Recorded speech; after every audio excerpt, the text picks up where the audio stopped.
We thought we needed to do a little check-in with what's going on in Congress, so we're happy to welcome Congressman Moskowitz to IHIP News Today. Congressman, how is work going? How's your job? Everything's fine. Why, what do you know that I don't know about?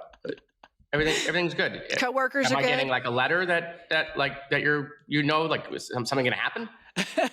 How about your coworkers, like Marjorie Taylor Greene, Nancy Mace? Marge? Oh, she's fabulous. She literally is Large Marge from, I don't know if you remember like Pee-wee's Big Adventure, where they're like, the garbage truck dropped off the Empire State Building, her eyes pop out of her head. That literally is Marjorie Taylor Greene. You're like drinking your coffee and she just yells, "You're a communist," like while you like walking in the hallway. Look, in the hallway. And you're like, I just like sugar in my coffee, Marjorie. Does she stay in character all the time? Like, are we full tilt? Yeah, crazy, that's like elevator everywhere. 100%. And that's what makes Marjorie like different than a lot of the other people up here, is that is her 100% of the time. A lot of these folks you can like have a conversation with, you can try to figure out like, oh, what do we have in common? Well, even though we yell at each other in committee. And with Marjorie, none of that. She has conviction about her craziness. Oh yeah. No, that is her. She was born that way. Okay, so here's the thing. We live in Oklahoma City, all right? And so we've always kind of leaned on the federal government to kind of protect the worst impulses of Christian nationalists that run our state. Well, that isn't going so well. And so what can you tell our viewer and our listener? Is there any plan to help try to thwart some of these worst impulses of authoritarianism that Trump and his administration are hell-bent on implementing? Yeah, look, we're doing that every day in Congress, in the House and the Senate. But we have to also face the reality, right? We don't have the House, we don't have the Senate, we don't have the presidency, and we don't have the Supreme Court, although some of the rulings have gone our direction. And so it's all about getting the American people engaged. It is going out to a protest. It is going out to a town hall. It is bringing your voice. I would tell you the pressure the American people have brought onto Congress is maybe changing this Medicaid cut debate going on in Congress, right? I'm not giving them any credit, or am I saying, that I think what's going to happen until it's done here. We've seen these guys cave time and time again. But I think the pressure that the American people have put on is getting them to think twice about, cutting people's Medicaid. And so, look, we have to understand that there are limited tools in the toolbox as far as doing it, in Congress and doing it in the Senate. But we're fighting back in committee. We're going to TV cameras. We're going on podcasts like this one, right? And we're engaging with the American people. And so I think it's important to go out there and do that. And also, right, this is not what the American people signed up for, right? Like, I feel like Trump was like, we're all going to the golden age, right?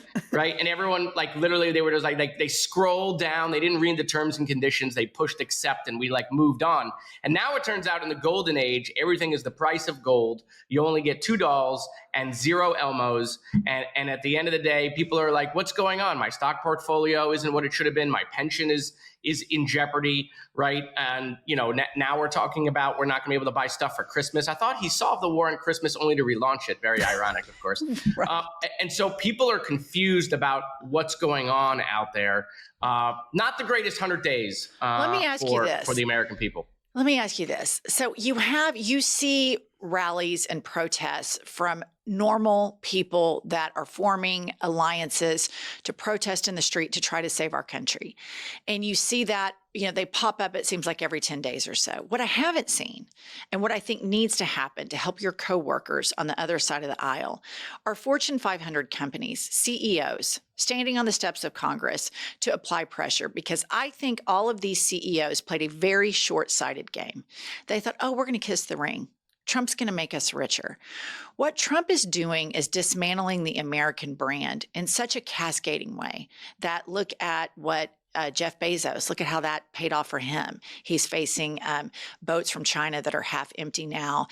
Look at Elon Musk's stock price. Look at what Tim Cook's having to deal with, these tariffs. So this short-sighted approach that a lot of these billionaires played, thinking that Donald Trump was a good playmate for them, is already proving to be problematic. Do you think if 25, 50, Fortune 500 CEOs stood on the steps of Congress and called on your Republican colleagues to put some safeguards and some guardrails against this authoritarian play and against these attempts to dismantle the American brand and the American economy. Would that have an impact on them? Or are they just so far deep into the cult that it's Trump no matter what? Well, look, we're going to have to see if some of the Republican members are willing to stand up, right? And I'm not going to hold out hope on any of the words they say until they do it. I mean, we did see Tom Tillis yesterday say that he's not going to vote for Ed Martin to be the D.C. attorney here because he did all the J6 stuff. So that's the first Republican to say, I'm not voting for one of Trump's nominees. Let's see if it sticks. But that is what he said. So that is the first maybe domino to fall here.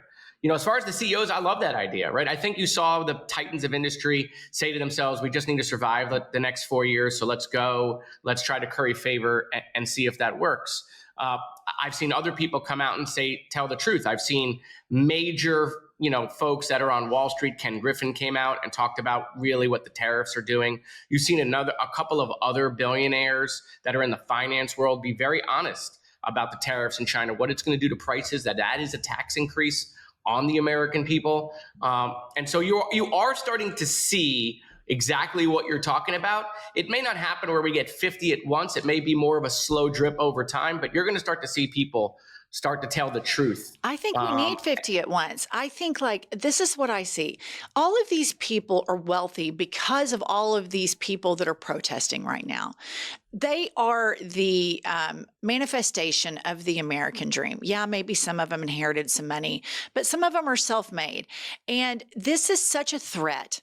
This is so dangerous. The shit that this man is doing day in, day out, the stuff that he's normalizing, the propaganda on the White House social media page is so abhorrent. You're not voting for him for Pope? I mean, I saw that and I literally went out and bought a white smoke and I was like, it's done. It's done. Here we go. I have a question kind of along those same lines of pressuring Republicans. You've got the U.S. House of Representatives has a new election in 2026. Yep. You see these Republicans going to town halls and they're getting destroyed. You see that they're on Fox News saying it's Democratic plants.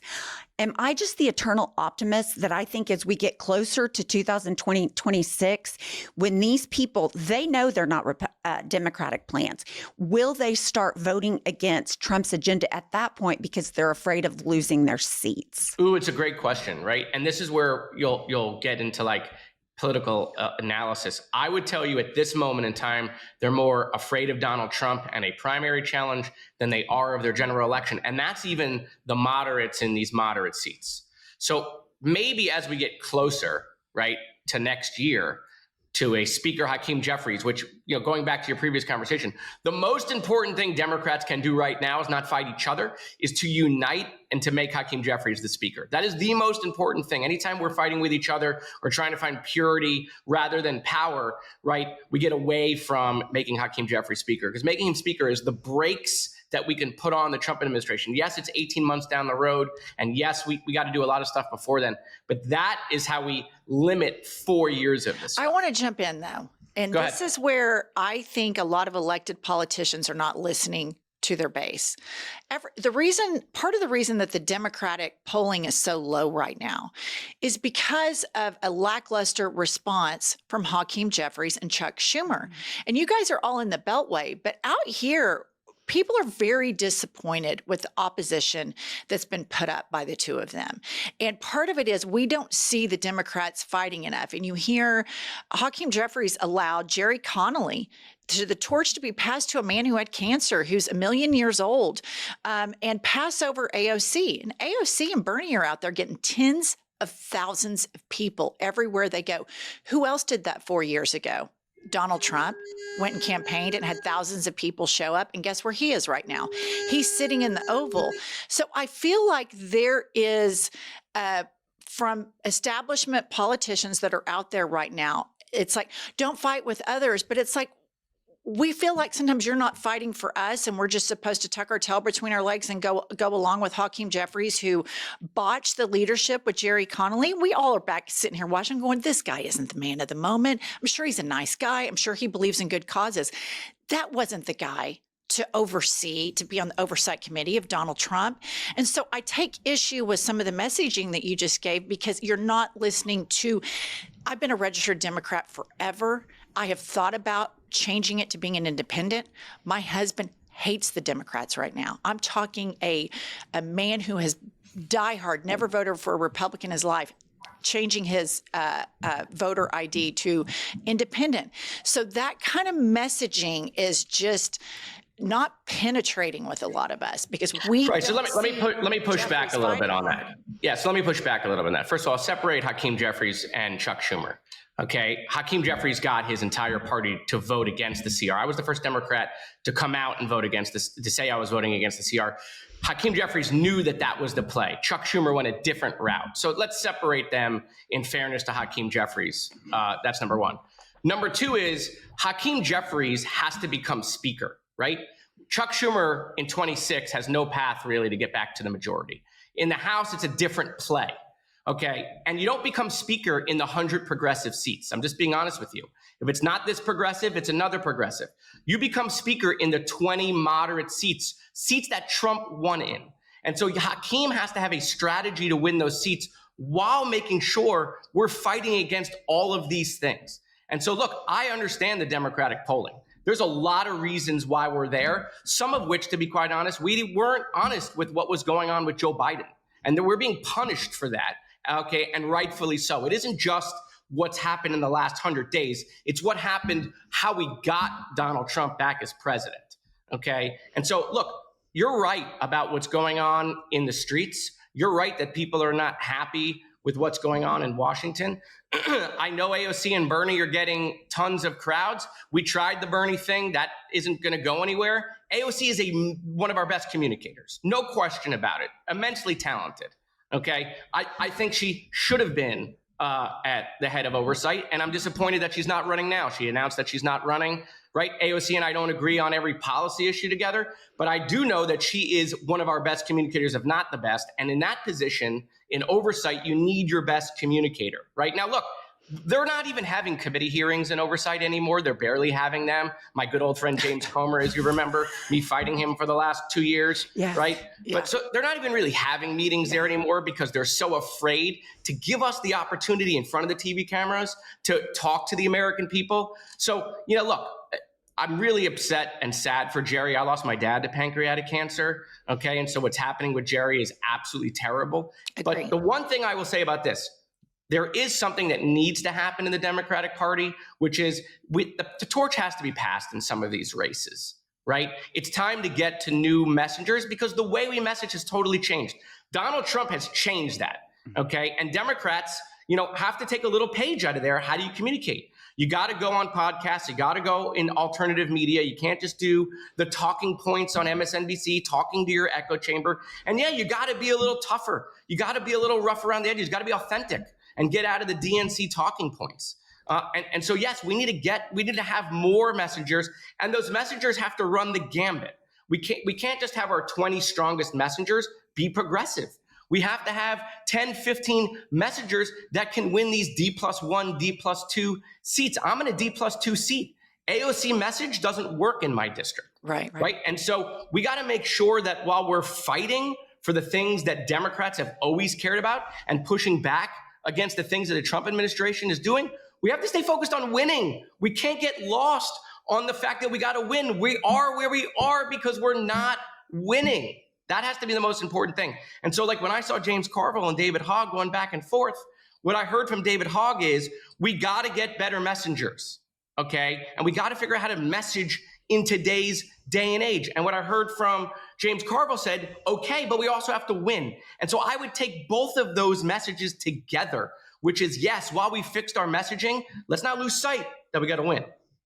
What do you think about the as you look at how Donald Trump won, he goes to people where they feel angry, they feel cruelty, they feel hate. Well, he also lies to them. Don't forget about that. Oh, yeah, absolutely. He lies and they know he's lying and they still believe it. But I feel like that the Democrats always have to take the higher ground. They talk about the nuance.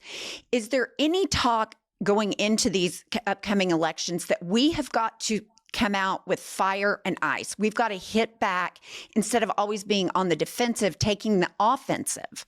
100%. You're 100% correct. In fact, if you looked at oversight last year run by Jamie Raskin that I was on, that's what we did for 2 years. We never were on the defenses. We were always on the offensive. It caught Republicans off guard, and we found out that they're actually snowflakes. They have thin skin. They can't take it. When you turn their page, when you take their tactics and do it on them, they're like, oh my God. They're like, what are you doing? Right? This is improper. Right? And all of a sudden, it's ridiculous. So yes, I have never subscribed to the when they go low, we go high. I used to say that when they go low, we should go medium. And now I think really when they go low, we should dig 6 feet and hit water. Totally. Okay? I'm 100% with you. That's the name of the game now. We should make sure we stay in truth, okay? Which that should separate us and them, okay? But that doesn't mean we have to play nice. Talking in nuance doesn't work. It does not work. So I'm talking about the economy and I'm talking about Social Security, Medicare, and Medicaid. Those are my messages, okay? Yes, there are 15 other things that are going on. Immigration, what they're doing with due process, all of these things are really important, but I can't hit people with 20 different things. I can't overwhelm them. I got to just stay focused on the things that are going to get us reelected and get us into the majority. The economy, Social Security, Medicare, and be super clear. Right? The economy is worse. They're cutting Medicaid and Social Security and Medicare. That's it. Simple, right? We can't get into the nuance of, they're really cutting this. They're not cutting beneficiaries. They're cutting the services. No, none of that nonsense. Right. They're cutting the programs. Okay, I want to leave you with this thought because we have to, all of us that oppose MAGA, we're going to have to build a coalition. You know how they built a coalition between racists, homophobes, anti-Semites, white supremacists. They built that coalition. They're super proud of that. So in Europe, they have multiple political parties. We just have this two-party system. And not to get too nuancy, but for all of us, us on the left media, you fighting, ground zero there with MTG and all the other fuckers there. We need to figure out how to link the left and the center. And they do this in Europe by saying we have to form an alliance against fascism. And I think that the economic message is a big one. But where we live in deeply red states, the economic message truly, truly resonates, but also this idea of freedom, which Kamala was kind of touching on. That's something that I hope that Democrats claim and rescue, this idea of freedom. Because in our state, you've seen Ryan Walters, the superintendent. I mean, whack job. I think can out crazy Marjorie Taylor Greene. Might be. But, we're putting the 10 Commandments up. We have that case now where taxpayer money is going to fund a religious school. And they're taking away freedoms from people. And I hope that the Democrats can message that too.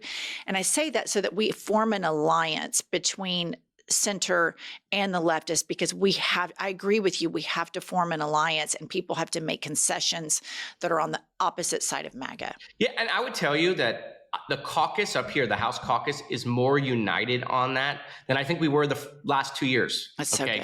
Quite frankly. And that's because we have a sole goal, right? So yeah, you take the AOC wing in the party, you take the moderates, they have different messages to their groups, but where they meet and are working together is we have to get back into power. And so we are working better together now, quite frankly, than I've seen us in our caucus meetings, in our messaging. We're all attending different messaging groups.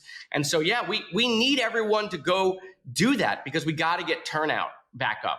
I agree. We got to figure out. We all have to coordinate. Like, you guys need to let us 100%. know, like the most conservative Democrat do a press conference with AOC so that then platforms like ours can message that, because we're really in such a historical moment. We're living in a historical moment, and the collaboration and the messaging that's going to require of us up against this right-wing media echo chamber and the nonstop propaganda from it. It's going to take so much collaboration to save this country and save the civil rights of so many people and save the economy.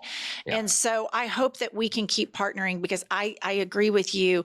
It makes me happy that y'all are more united than ever. And we need to, people in independent media need to unite the base, from the leftist with center, and start using unification messaging, because everybody that watches this, we all doom scroll, we're all scared, but we have no choice but to fight right now. And so I can't thank you enough for coming on. I like you a lot. I see your clips, and I hope that we can I give them plenty of shit. Don't worry. I love it. No, we see it. We watch it. I see it. I love it. I love that you put them on defense all the time. And I see Raskin doing that too. And it's just seeing somebody give a damn and fight, it just goes such a long way. Even if it's a 20-second clip, you're just like, fuck yes, there he is. Jared's fighting the good fight. It just makes you know that somebody cares. Yeah, well, we got a lot of people up here doing that. And I appreciate what you guys are doing, right? Because you're right. We gotta, the right-wing machine has always been a thing, right? Television, and then it was radio, and now it's podcasts, right? And so Democrats got to get in the fight. We got to get in the game. And so you guys are in that too with us. So, I agree. I totally agree. This has been a very productive conversation. I think it's healthy for the Democrats to have conversations like this, so that by the time we get to 2026, we have formed very strong alliances, and we give you guys the majority so that you can I'm just going to say it, impeach him. I want him impeached so badly. All right, Jared, Congressman Moskowitz, thank you so much for coming on IHIP News. You're welcome anytime. And tell Eric Swalwell he's our BFF that we said hello. I will. Okay. All right. Bye. Bye-bye. Thanks.